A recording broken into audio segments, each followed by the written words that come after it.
A beautiful morning to you and welcome to yet another glorious moment of Sport Talk on Atlantic Television Network. My name is Emmanuel Michael and I'm glad to be here this morning to bring you up to speed with the latest happenings in the ever-busy world of sport. Top on our menu this morning, Igali emerges a South-South zonal wrestling rep.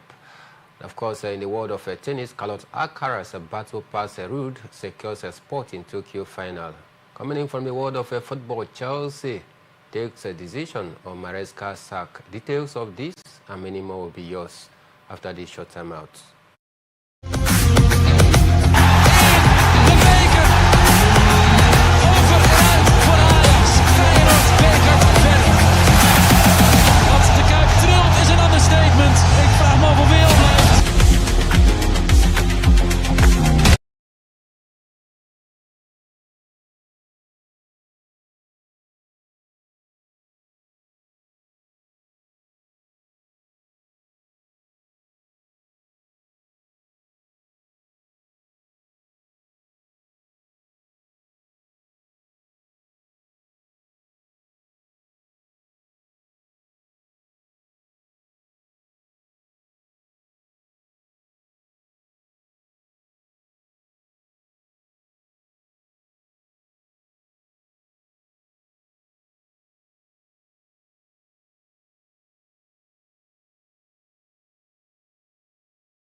You're welcome back from that short break.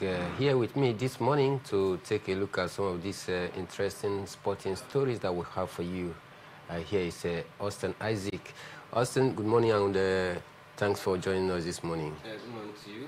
It's good to be here. Good morning to you, viewer.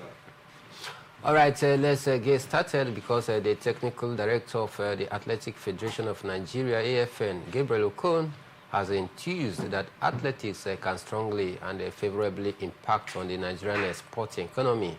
Okon, who just returned from the World Athletic Championship in Tokyo, noted that Nigeria is endowed with numerous talented athletes that are making a positive stride in promoting the country's image globally.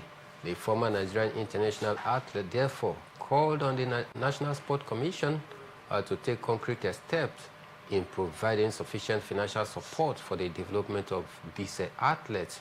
The AFN technical director faulted a common chorus of lack of funds often expressed by government officials, describing it as a retrogressive step for the growth and development of athletics in Nigeria. So, Austin, the chorus of positive fund is one that everybody is aware. But then, what must we do differently, at least to better our outing in a global event when you talk about the athletic world? Yeah, the issue of positive fun is there, and most often than not, we always cry about that issue. But I think apart from that, I think the administrators, in as much as they are doing their best, so far their best is not enough, is not good enough. Because if you check, we've always had issues when it has to do with outings outside the shores of Nigeria. We've always had issues from one problem to the other. Our way of organizing our athletes is really not okay. So most times when we go out for competitions, we just go out to fulfill all righteousness. We just make up the numbers. We don't go there to really win. Apart from, if you check the athletes that have really helped the country to get something, it's been personal, push, personal effort. So the administrators, once there's a competition, everybody wants to travel. Everybody wants to be part of the contingent. Whoever is all commerce affair. You have business with the athletes, you are going. You don't have business with them, you are going. At the end of the whole thing, they are out there for what comes in. Whether the athletes win or not, I'm going. When we come back, or before we go, they will pay us a balamu. So it's business. And we can't really grow with that mentality. So I think the administrators, they really need to sit up, see what happened before Tokyo or during the Tokyo athletics meet. Our athletes, some of them lamented, poor kids. AFN came out, the kids, they're supposed to come in batches. So many stories. Is that how it's done in other places?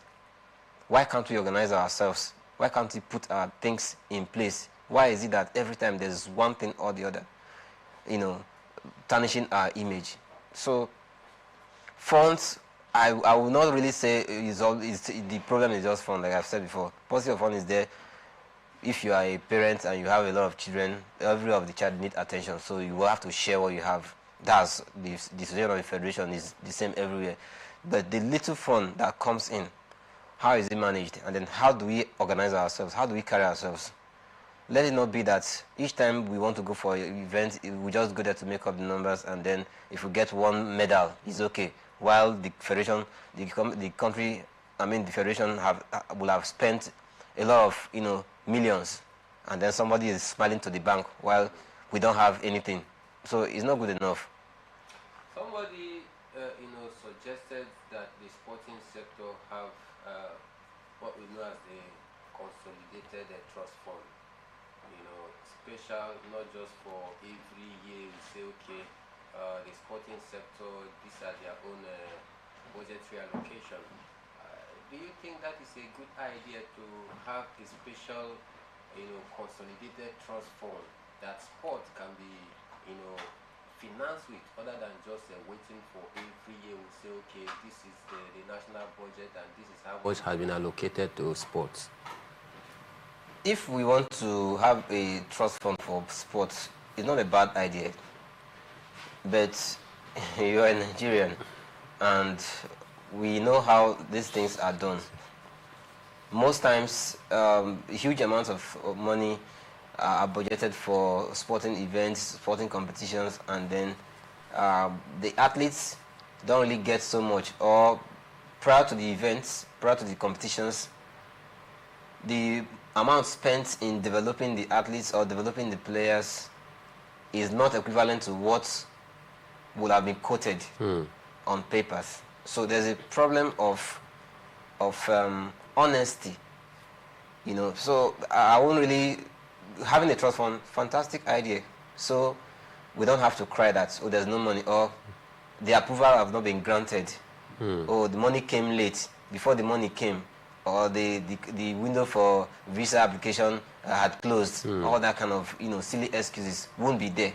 Good, but will the fund be channeled to where it's supposed to go to? Because it's stomach infrastructure. Yes, a lot of people who are there, they are going there because they want to get something to take home. In other climes, it's not like that. All right, it's a very challenging, time when you talk about sport development right here in Nigeria and Africa at large. But then we hope that gradually we can get there. Talking about athletics, a stakeholder is saying that athletics can, of course, add so much more to the nation's economy. But it's about the administrators. How have they fared in the years of office thus far. We're still having challenges here and there. Our sportsmen and women complaining, athletes complaining about poor welfare and all of that. A lot need to be improved in the sporting sector, especially for athletics, so that we can get to that place of Eldorado where we can sit comfortably and beat our chest and say, yes, we can compete among the best in the world. But away from that, the president of Nigerian Wrestling Federation, Honorable Daniel Igali, has emerged as the South-South representative in the board of Nigerian Wrestling Federation in an elective congress held on Saturday, 27th of September in Benin City, Edo State capital, which is the South-South zonal headquarters. Igali, who is the incumbent president of the Nigerian Wrestling Federation, won the oil-rich region seat in the board.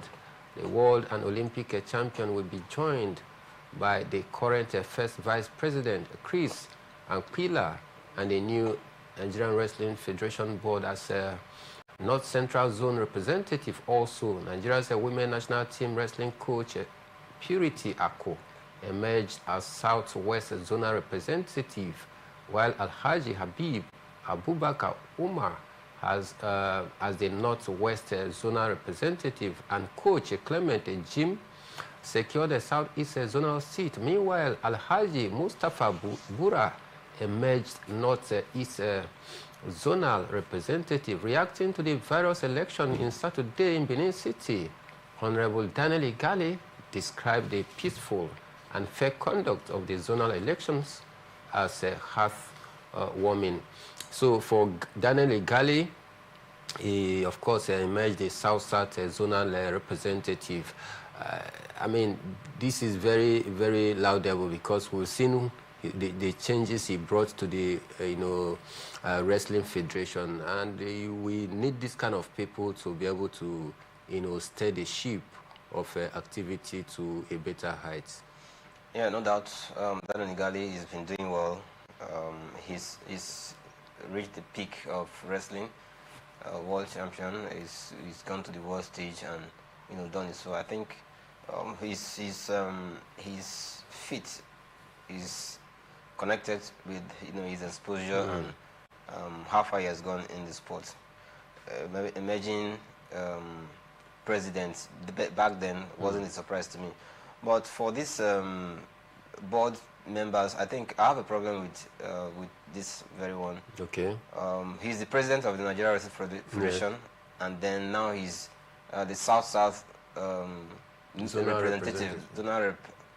I think, in my thinking, it would have been better someone else represent the region, since you are the president. So you are the president, you are the overall leader, and then you are still stretching your hand to grab this position.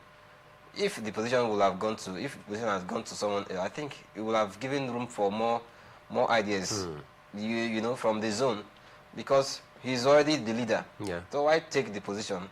I don't know if that's how the Wrestling Federation is fashioned, but I doubt if it's like that.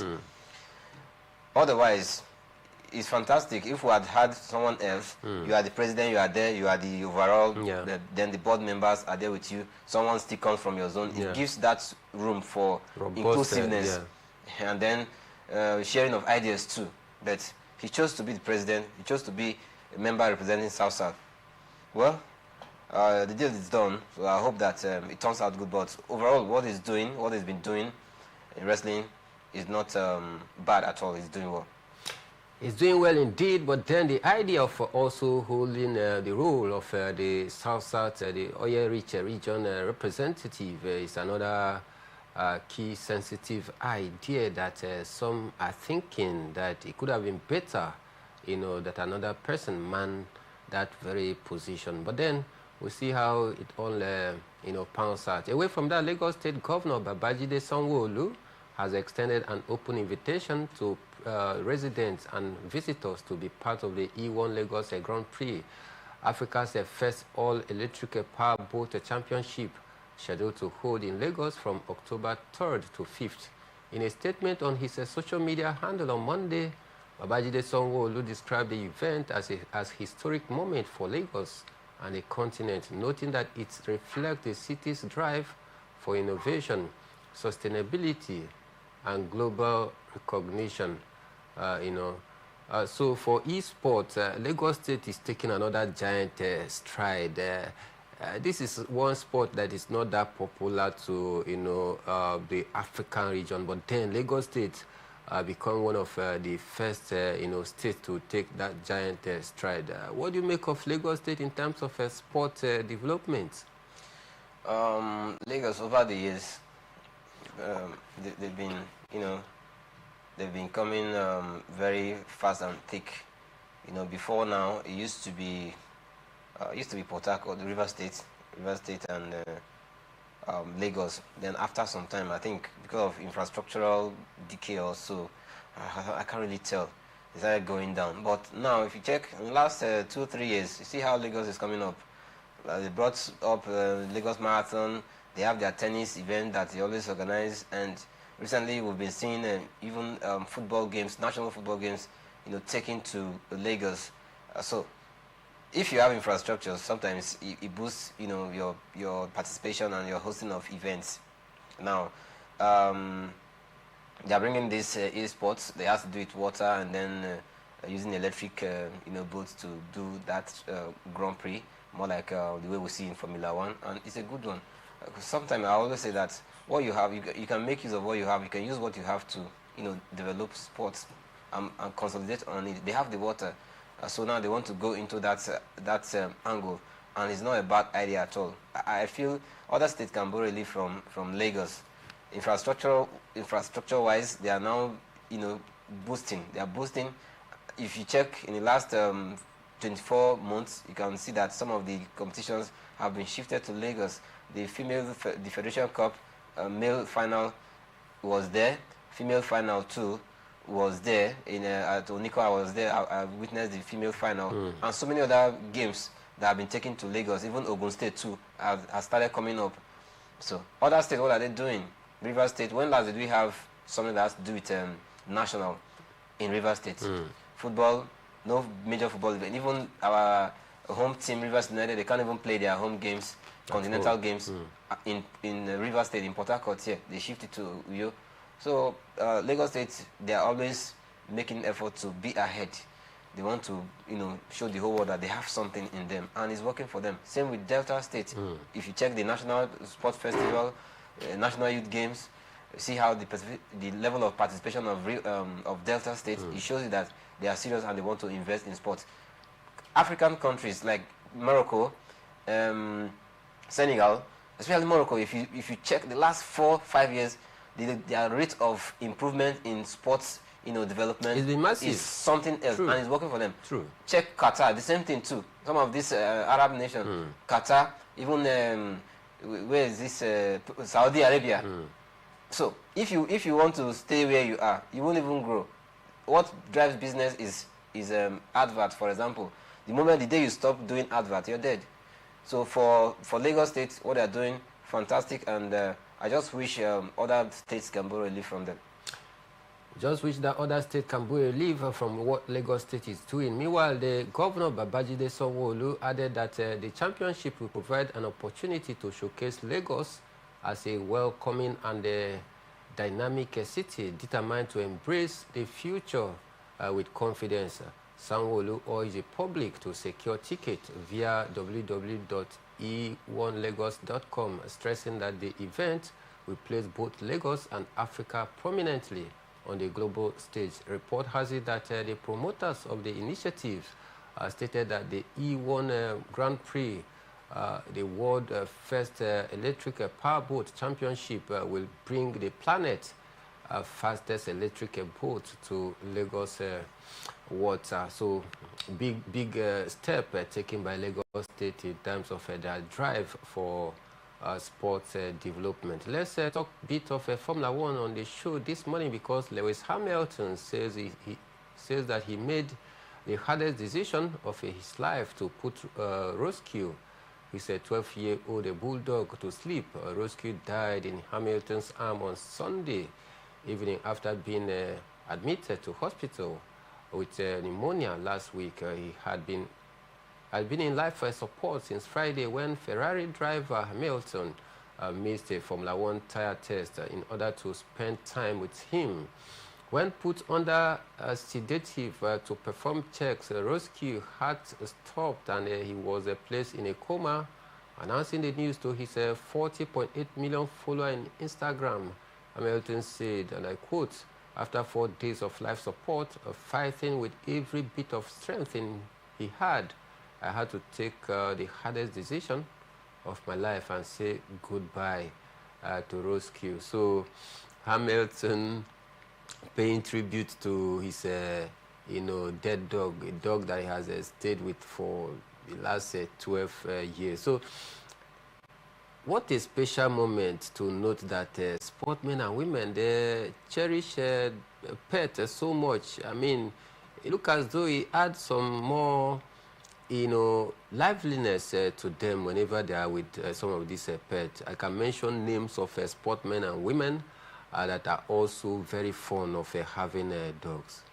Yeah, if you're an enthusiast of dogs, you agree with me that they are very lovely animals.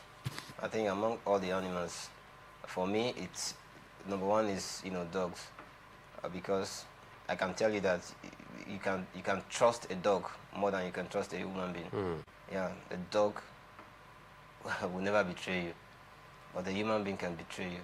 And once you have a dog, a pet dog, at that level, you regard them as part of the family. They are part of your life, and they are so heartwarming that even if you don't have any other a human being around you and you have your pet dog, your life can be brightened and you can keep going. So I perfectly understand how he feels, and paying tribute to that dog. I totally understand. I've been in that shoe before. I've had a pet dog, so I understand, and I hope he can get another one that he can also trust. All right, away from that, let's head straight to the world of tennis this morning, because world number one Carlos Alcaraz rediscovered from a slow start to beat Kasparov 3-6, 6-3, 6-4 on Monday and reach the Japan Open final, where he will meet second seed Taylor Fritz with a chance to claim his 8th title of the year. Alcaraz will also be seeking revenge in Tuesday's clash in Tokyo after a shock defeat by Taylor Fritz in the Lava Cup in San Francisco this month. His first loss to the American in 4 career meetings. Meanwhile, Jannik Sinner showed his battling qualities to reach the Chinese Open semi-final with a 6-1, 7-5 victory over Hungarian Fabian Marosan on Monday, as the Italian stepped up his bid to narrow the gap on world number one Carlos Alcaraz. Sinner lost the top ranking after surrendering his US Open crown to the Spaniard this month, but has responded well to the setback in Beijing, claiming a 7th semi-final spot in 8 tournaments he has played this year. So for Carlos Alcaraz, he's still moving very strong. Now he's into the final of the Chinese Open. How long do you see him, staying at that world number one ranking? I think he would take more time to be at that level, because the usual threats used to be what's his name now, Novak Djokovic, and I feel age is already catching up on Novak Djokovic, so he's gradually winding down. Even though in his head he's still very strong and he can still compete, but I doubt.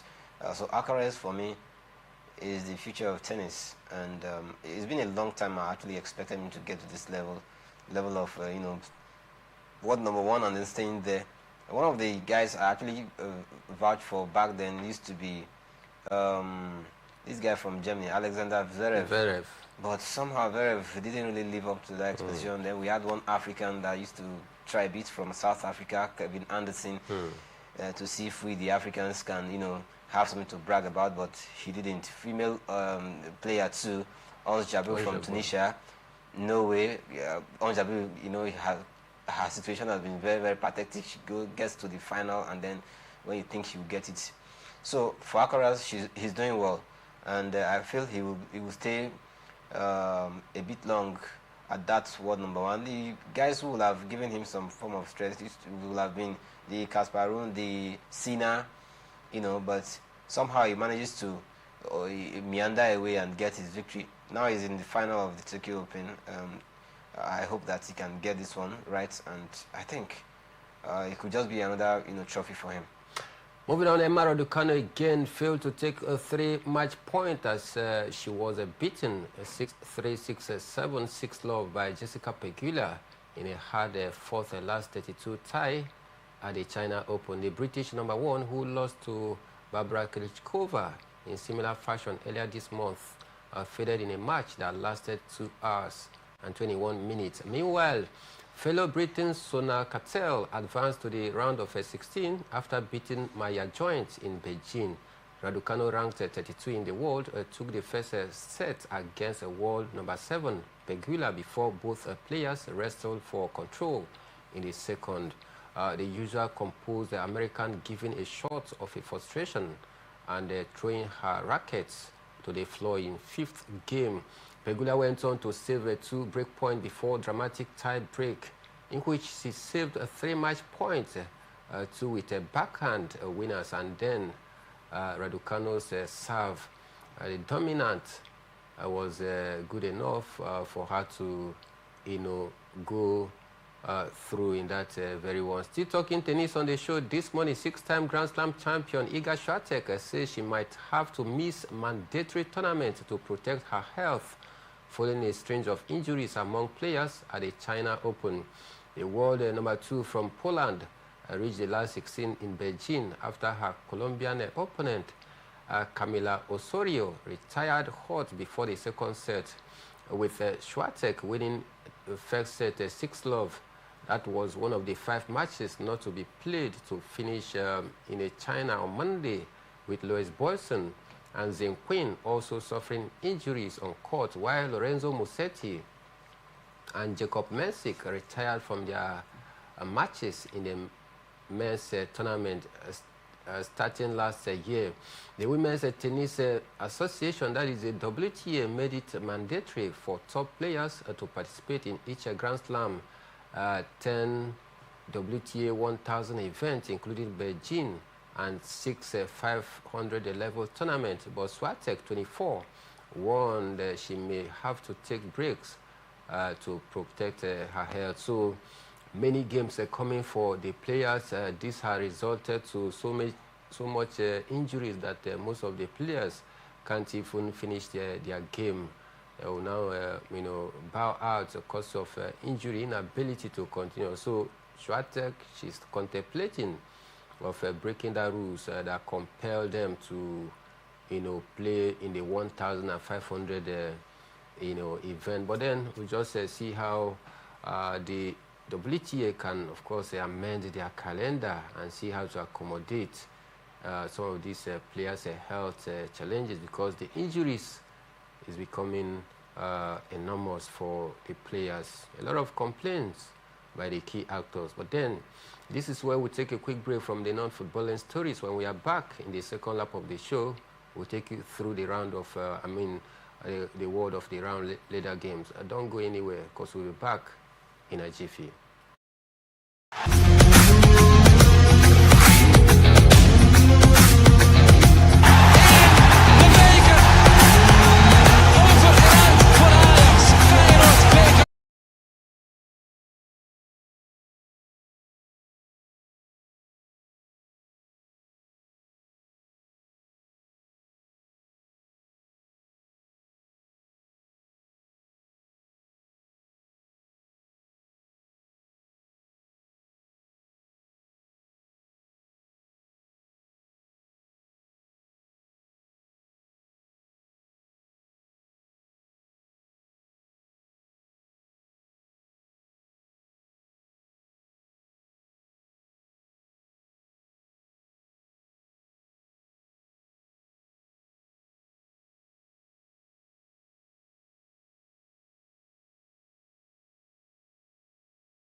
All right, you're welcome back from that short break, and you're still onto Atlantic Television Network. Sports Talk is a program, and we're here, bringing you up to speed with the latest happenings in the ever-busy world of sports. My name is Emmanuel Michael, and of course, I still have, my guest here, and together we are bringing you the latest gist. Let's head straight to the world of football this morning, because Kun Khalifa FC head coach Obinna Uzoho believed that the lack of concentration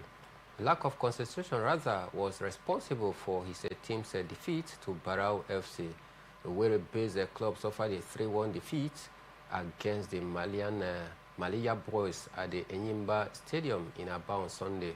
Uzoho acknowledged that lack of support from the fans also added to the defeat. Kun Khalifa dropped to the bottom spot on the Nigerian Premier Football League table following the defeat.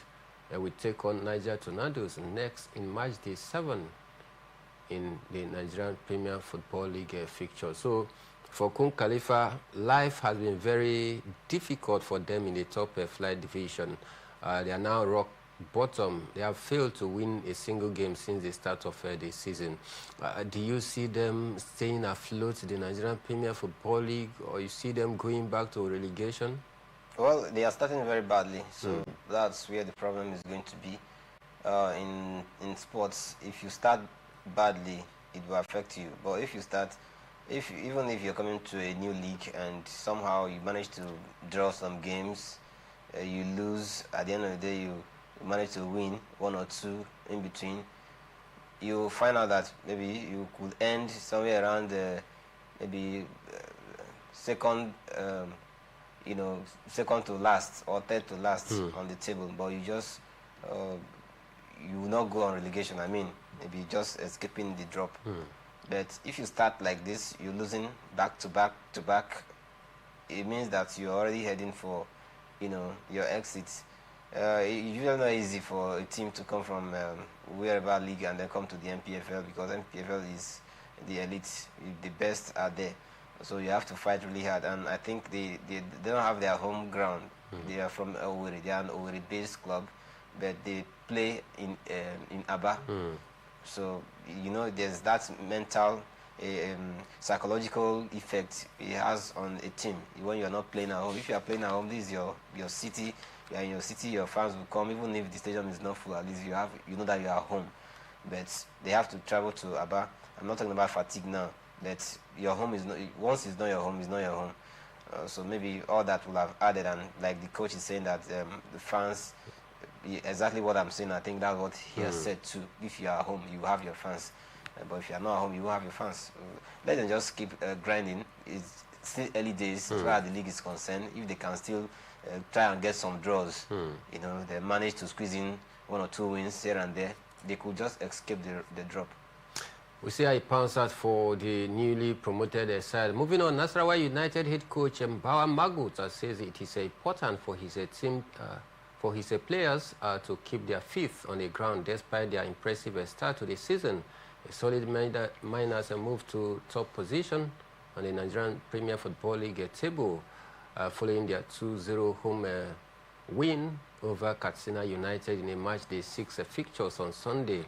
Last season's top scorer Anas Yusuf and Abubakar Abdullahi got the goals for Nasarawa United. Magut said, and I quote, "Not time to celebrate yet. With more matches still to play, it is very important that we keep the concentration moving." All right, moving on.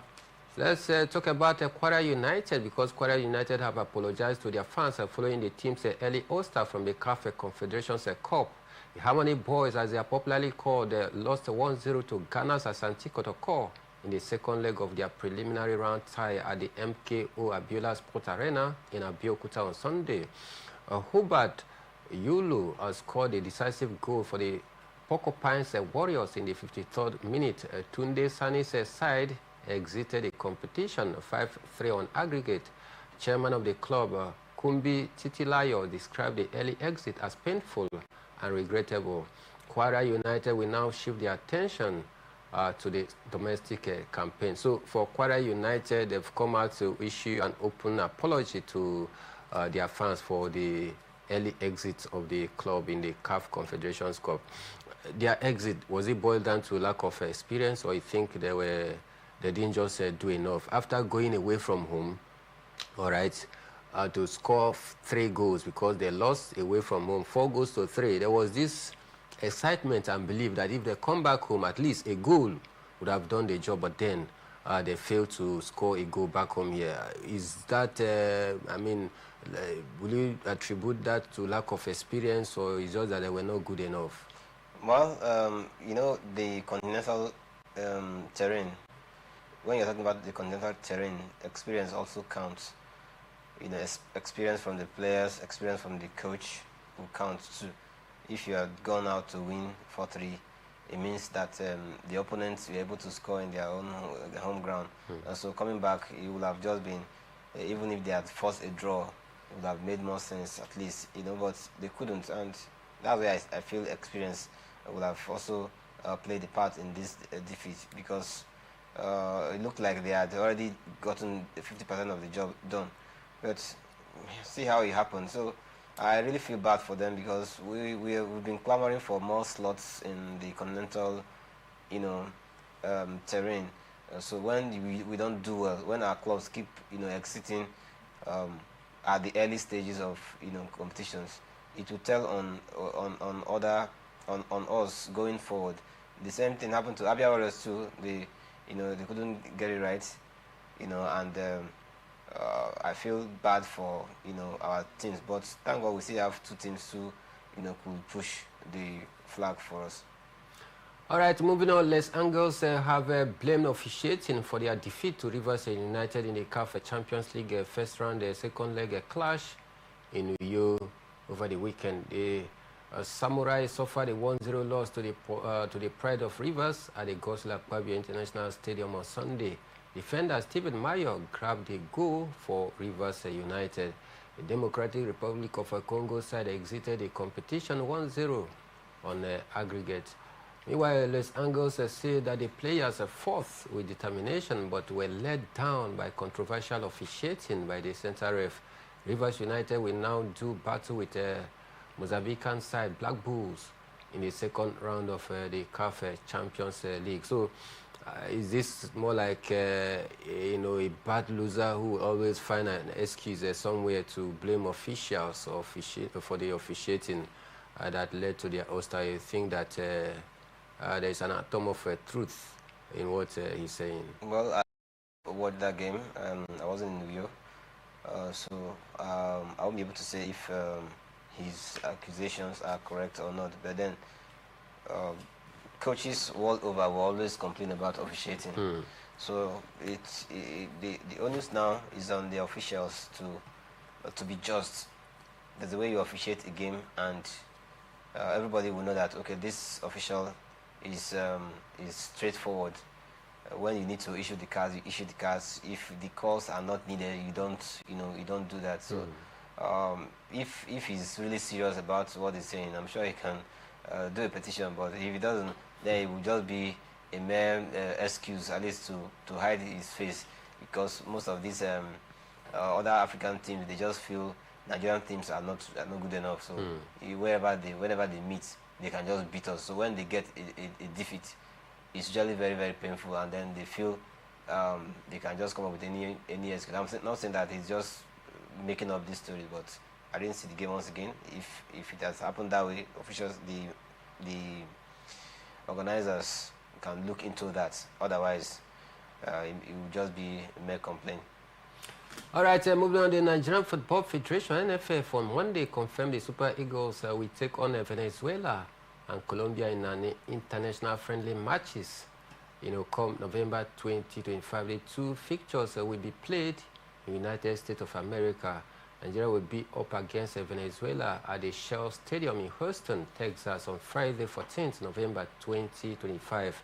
The game will kick off at 8 p.m. Texas time and 1 a.m. in Nigeria. Eric Charles' side will then confront the Los Cafeteros of Colombia at the Citi Field Stadium in Flushing Meadows. borough of Queens, New York on Tuesday 18th November 2025. The Super Eagles will use both matches as part of their preparation for the 2025 African Cup of Nations, which will be hosted by Morocco in December. Moving on, another big story that come our way regarding the position of Super Eagles in the World Cup qualifier says that FIFA has sanctioned the South African Football Association, SAFA, after it fielded the midfielder Boko Mokoena in a World Cup qualifier against Lesotho despite the player being ineligible. The match, played on March 21st, 2025, formed part of the preliminary competition for the 2026 World Cup qualifier, selecting Mokoena. South Africa was found to have breached Article 19 of the FIFA Disciplinary Code and Article 14 of the World Cup 2026 preliminary competition regulations. FIFA confirmed that South Africa must forfeit the fixture by a score of 3-0 in favor of Lesotho. SAFA has also been ordered to pay the sum of 10,000 Swiss francs. That is about 9,000 pounds, while Mokoena has been issued with a serious warning by FIFA. This news, it has changed the complexion of the Group C stand in the World Cup qualifier. Courtesy of this 3-point deduction from, against South Africa, Benin Republic now top the group with 14 points plus 4 goals. South Africa in second position right now. Same 14 points, but they have 3 goals advantage. The Super Eagles are third, 11 points plus 2 goals. This decision, will it in any way, brighten up Nigeria's chances of World Cup qualification? First of all, before I talk about whether it will brighten our chances or not, you see this thing that happened to South Africa, or that act of fielding Mokoena, they knew what they were doing. They never. You cannot tell me that South Africa didn't know that he was not supposed to play that game. They knew what they were doing. Probably they thought, nobody will look at that, or people will have forgotten. But that was completely a stupid decision. And then coming to the issue of whether FIFA would deduct the 3 points, I heard a lot of things. Some South Africans were coming out to to say, oh, it will not happen because the Lesotho did not lay official complaint and all that. One sport lawyer, all form of nonsense. And I was just looking. I just for them and I was like, okay, let's wait. Whether FIFA will now say, okay, South Africa, you can go out of this, as in you can escape this because the other guys did not. So, what are you trying to? So, I knew that something was going to be fishy here, or something was going to happen to South Africa, but it has happened. Now, coming to Nigeria, you see, when you don't play your cards well, you don't start blaming people if you fail. As far as this World Cup is concerned, I tell you, from my own angle, we are out. Because you can't think, oh, I'm going to win all my games. While you are winning all your games, your other opponent, what would they be doing? They will be eating apple. They will be struggling to win their games too. So why do you think that you will win while the other people will not win? When it's a scuffle, everybody is struggling for survival. My brother, we're out of this World Cup. South Africa, they are top now. Sorry, they are second. Benin Republic, they are top. They have more points. They have more goal difference, positive goal difference for them. South Africa is still there. Do you think South Africa will now go to sleep when they know that, oh, what they were already, the donor that was already in their mouth is almost out? They will fight with every strength in them to make sure they qualify. The same thing for Republic of Benin. Then we are third with 11 points. My brother, we're not serious. We are not going to the World Cup. I think it's a very challenging time for the Super Eagles, as there was some sort of a hooray song across, the Super Eagles followers because of the 3-point deduction from South Africa. But then, how does that in any way help the Super Eagles? With 2 games to go, will South Africa go to sleep and lose the next 2 games? Benin Republic, are they going to go to sleep and lose their next 2 games to give the Super Eagles that advantage? It's a big question, but then you can't write off anything in football until the final conclusion. We see how it will go for the Super Eagles, whether this 3-point deduction from South Africa is going to be a soft landing, an advantage for the Super Eagles or not. We just wait to see with 2 games to go. For the 2026 World Cup qualifier. Away from that, let's head straight to Europe, because ex-Manchester United captain Wayne Rooney says the spirit and identity of Manchester United have been disappeared, and he also has no confidence in manager Ruben Amorim's ability to turn the situation around at the Old Trafford.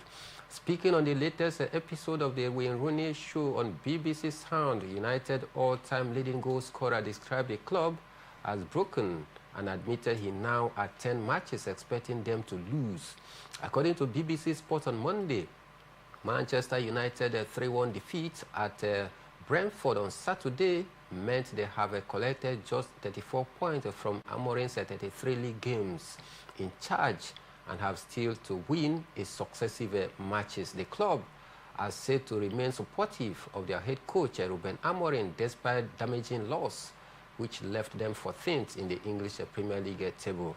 All right, not a good time for Manchester United, but then let's move over to Chelsea, because Chelsea insists that Enzo Maresca's position as their manager remains safe despite back-to-back defeat against Bayern Munich, Manchester United and Brighton and Hove Albion. The Blues hierarchy are not panicking with only 6 matches into the new campaign. After a successive league defeat to Manchester United and Brighton and Hove Albion, Maresca came under intense scrutiny from fans who accused him of reacting negatively to red cards. Senior officials at Chelsea Football Club have noted the team has lost only 5 times in the last 6 months and had a player sent off 4 of those matches. Maresca has also had to deal with an injury crisis with Cole Palmer and Liam Delap among long list of those sidelines. So the Chelsea board is still very much in supportive of Enzo Maresca, who has come under intense criticism from the fans for losing back-to-back English Premier League games. And of course, they complain that he seems to be confused whenever Chelsea get a red card. He doesn't know what to do. Do you think that Enzo Maresca is still the man that can be able to take Chelsea to the next level?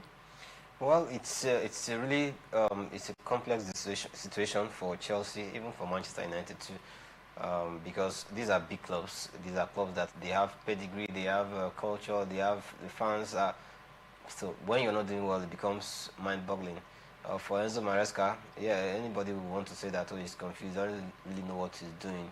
It's left for him to prove to the whole world that he knows what he's doing. When you are playing, if you're a manager and then the results are not turning your way, you should be able to, tweak and get a result. Thought, what's his name? Pep Guardiola used to do it. In as much as his club has pedigree, the moment things are not going, his way, he would think of one thing or the other to just do, and then before you know, somebody is coming from nowhere to score a goal, and then they get the win or they get a draw. So, but for Chelsea, it has not been like that. Manchester United, the same thing. And what's his name now? Ruben Amorim. He's so arrogant. He's living in past glory as far as I'm concerned. Oh, you were in Sporting. So you were in Sporting, you did so well in Sporting. Are you still in Sporting? No. Where are you? You are in England. You are in Manchester United. And then you keep saying that, there was a time he said, that was a few months ago, that whether it would be better to change the manager than for him to change philosophy. Even the Pope cannot make him change. And you are losing. Are you okay? So it's a big problem for the fans. It's a big problem for the club owners. Amorim's own is even worse. Out of a possible 99 points, he has lost 65 and held only 33. Terrible. That's terrible. So only 34. For me, he should be sacked. For Enzo, maybe give him a little time. If he messes up, you sack him too. Time for the two coaches to start, taking a look at the direction to which they are leading their teams, because many of their fans are not impressed, not happy with the situation of things, especially for Manchester United, who have come under intense decline and intense criticism because of their poor run since last season, when they finished 15th on the log, the worst in the club's history. This season they've also started in a very wrong footings, and the pressure keep growing against the coach, talking about Ruben Amorim, who have insisted that his philosophy will not change. All right, big night in the UEFA Champions League await us, because some games will be lighting up our television screen tonight in the ever exciting UEFA Champions League that makes a return. Atlanta will welcome Club Brugge by 5:45 p.m. Carrete Amati will play host to Real Madrid at 5:45 p.m. Atletico Madrid will welcome Eintracht Frankfurt 8 p.m. while Tottenham Hotspur, yes, also be in action tonight. Benfica will travel away to keep a date with Chelsea Football Club, and Jose Mourinho will be back to his former side, that is Stamford Bridge, as Chelsea welcome Benfica. Galatasaray play host to Liverpool. Inter Milan welcome Slavia Prague, while Marseille play Ajax. Pafos will be at home against rampaging Bayern Munich. These are some of the UEFA Champions League fixtures tonight. Austin, before we leave, Chelsea welcome their former boss, Jose Mourinho, who is now with Benfica. How will you see that game? How is it going to turn around? More like a homecoming for Jose Mourinho. Yeah, homecoming for him, and I'm sure he will want to do everything possible to get a win from this one. Unfortunately for Chelsea, is when Chelsea, they are really shaky, and there's no consistency. So anything can happen, but I feel Mourinho may just want to win this one. All right, you keep your fingers crossed tonight while we stay glued to our TV screen watching the ever-busy UEFA Champions League games tonight that will light up our screen. And Jose Mourinho back at the Stamford Bridge, where he has been able to ink his name in the annal of Chelsea's history. Over 50 years having not laid their hand in the English Premier League. He came and he saw. He conquered, he broke jinx, he broke records, and of course lifted Chelsea, created one of the hardest records to break in the English Premier League. Throughout the course of a season, Jose Mourinho, yes, find it very difficult to lose at the Bridge. Then it was so tough for you to get points at Stamford Bridge, and this man is back at his home. Can he get all 3 points against his former side? Wait to see tonight, 8 p.m. The match will light up our screen. I did a show this morning alongside Isaac Austin. My name is Emmanuel Michael, the Prime Minister of the Airwaves, and we are saying have a very beautiful day ahead.